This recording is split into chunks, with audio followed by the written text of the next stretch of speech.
E se você tivesse um sistema, uma assistente virtual como a Siri dos iPhones ou o Google Assistente dos celulares Android, que soubesse tudo sobre você? E se esse sistema tivesse uma inteligência artificial incrível e conexão com uma enorme quantidade de outros sistemas que lhe permitissem tomar decisões e até negociasse coisas realmente positivas para você, mesmo sem que você sequer soubesse que ele estaria fazendo isso? Parece bem bacana, né? Bom, isso implicaria em uma relação de confiança sua com esse sistema. Você daria essa, digamos, procuração para que a assistente tomasse essas decisões em seu nome, mesmo que os sistemas tomassem decisões mais delicadas, como por exemplo algo que afetasse a sua saúde? Bom, está mais perto de acontecer do que você imagina e de certa forma já acontece um pouco. Está pronto para entrar nesse mundo comigo? Eu sou Paulo Silvestre, consultor de mídia, cultura e transformação digital, e essa é mais uma pílula de cultura digital para começarmos bem a semana, disponível em vídeo e em podcast. Na quinta passada eu pude presenciar isso tudo no Microsoft Technology Center. Ok, ainda era uma simulação, mas já foi bastante impressionante. A primeira coisa que chamou a atenção é que a assistente virtual ela está sempre disponível, é só você chamar. E isso é feito em linguagem natural, ou seja, toda a sua interação com a assistente é falando frases em português corriqueiro, você dá os comandos e ela responde da mesma forma. Normalmente o principal ponto de contato é o seu smartphone, mas ela pode aparecer também em outros dispositivos como o Google Home e a Amazon Echo, que aliás acaba de chegar no Brasil com o Alexa falando português. Aliás, por falar em smartphones, eles são o principal fornecedor de informações nossas ao sistema, né? Afinal, eles se tornaram as máquinas perfeitas de coleta de informações pessoais. A começar porque a gente não abandona eles nunca, né? A gente até dorme com o celular do nosso lado. Além disso, a gente instala no celular uma grande quantidade de aplicativos que se dedicam a nos rastrear profundamente, né? Para nos conhecer em detalhes, como sei lá, o Facebook ou o próprio Google, né? Agora imagine que esse assistente pudesse interagir com esses sistemas todos e com coisas como o seu banco, o seu plano de saúde, aplicativos de compra, de transporte e tudo mais que você tiver. Não só para obter informações suas, mas também para operar todos esses sistemas em seu nome. Junte a isso outras tecnologias como reconhecimento facial, Big Data, análises preditivas, entre tantas outras, e pronto, você tem um sistema capaz de gerenciar detalhadamente a sua vida.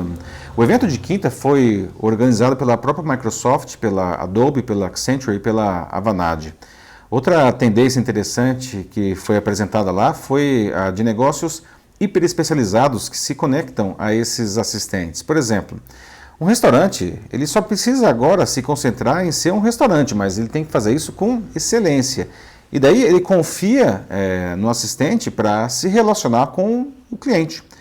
Por exemplo, na apresentação de quinta, o Marcelo Serico, que é Technology Innovation Officer da Avanade, simulou a chegada dele no quarto de hotel em uma viagem, dizendo para a assistente que estava com muita fome. E ela sugeriu então algumas opções de comida que poderia solicitar para ele. O Marcelo acabou escolhendo um hambúrguer e a assistente perguntou se ela poderia pedir o lanche sem queijo, porque ela sabia que ele era intolerante à lactose. Ele apenas confirmou e o pedido foi feito automaticamente. Antes disso, quando fazia a reserva do hotel em nome do Marcelo, a assistente negociou um desconto com o sistema do hotel para informar qual esporte o Marcelo praticava, porque isso havia sido perguntado pelo sistema do hotel. Ou seja, a assistente não só sabia qual era o esporte, como também sabia que essa informação tinha um valor comercial para o hotel e foi capaz de negociar um desconto para o usuário para entregar essa informação pessoal, né? Isso de uma maneira totalmente autônoma. Alguns podem achar isso incrível, outros podem achar meio assustador. Segundo o Marcelo, sistemas assim devem estar disponíveis comercialmente em algo como 2 ou 3 anos. Né? Se você for pensar, isso pode trazer profundas mudanças na jornada do cliente. Hoje as empresas elas precisam fazer de tudo para oferecer a melhor experiência nos diferentes momentos em que se relacionam com o seu público, desde quando a pessoa descobre a marca até o relacionamento pós-venda. Com a entrada dessas super assistentes virtuais na jogada, isso evidentemente continua sendo importantíssimo, mas as empresas também vão precisar se relacionar com esses softwares. Né? Pensando bem, Eles se comportarão como um secretário, uma secretária super eficiente e que assessore você há muitos anos e que por isso ela conhece você muito bem. Já tive o privilégio de ter uma profissional assim comigo e é tudo de bom. Mas talvez o sistema acabe superando, de certa forma, esses profissionais, porque o software ele vai ter acesso a informações que são absolutamente pessoais, íntimas, suas, coisa que o secretário, a secretária nunca teriam, né? E vai usar isso para tomar as decisões, não?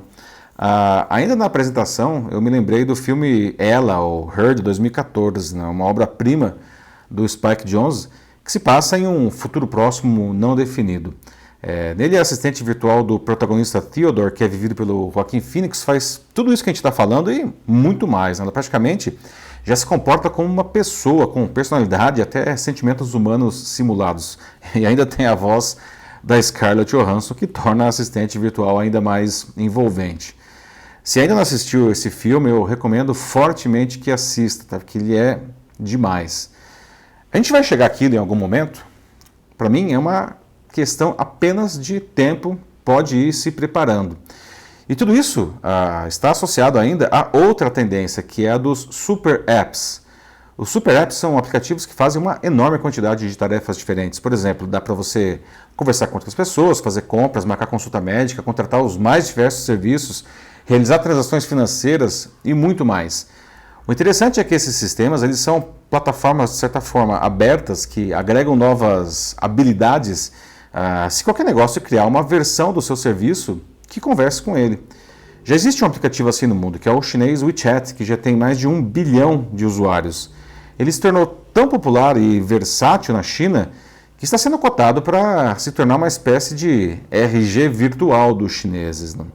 Aqui no Ocidente, a Amazon, Facebook, o Google e outros também caminham nessa direção. E aqui no Brasil, particularmente, a Rappi já faz movimentos assim.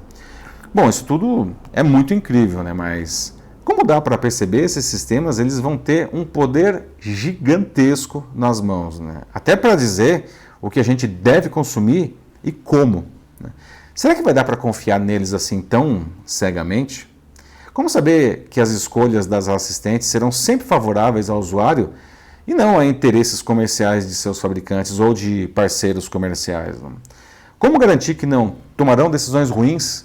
E se a decisão for errada e colocar em risco a saúde e a vida do usuário, quem que vai ser responsabilizado?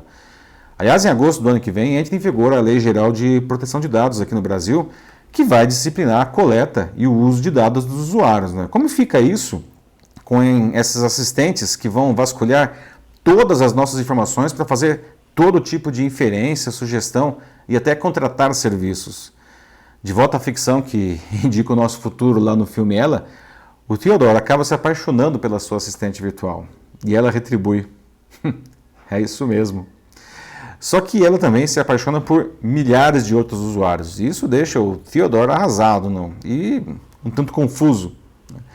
Mas caramba, ele é humano, né? A Samantha, que é o nome da assistente, não é. Ela é um sistema. A gente precisa estar pronto para isso. O sistema, aliás, ele não substitui humanos, né? Também não é algo para que nos tornemos preguiçosos. A ideia não é criar uma sociedade de gente tão dependente das máquinas que se tornar obesa, como na animação Wall-E.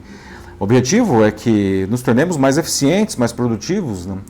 E não tenha dúvida que isso será rapidamente adotado pela população. Uma pesquisa do Google sobre super apps feita com brasileiros e divulgada agora no fim de agosto indicou que 45,8% dos participantes se interessariam em instalar uma coisa assim, sendo que 20,3% faria isso imediatamente.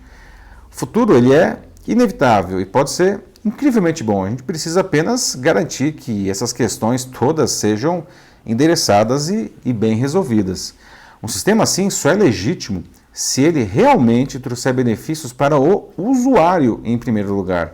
E não apenas servir para coletar todo tipo de informações sobre ele para satisfazer os interesses das empresas, né? Tem que ser um cenário em que todos ganhem mesmo. É isso aí, meus amigos.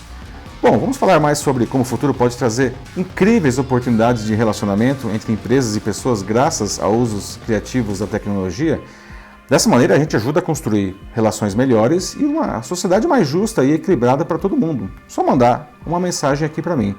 Eu sou Paulo Silvestre, consultor de mídia, cultura e transformação digital. Um fraternal abraço. Tchau!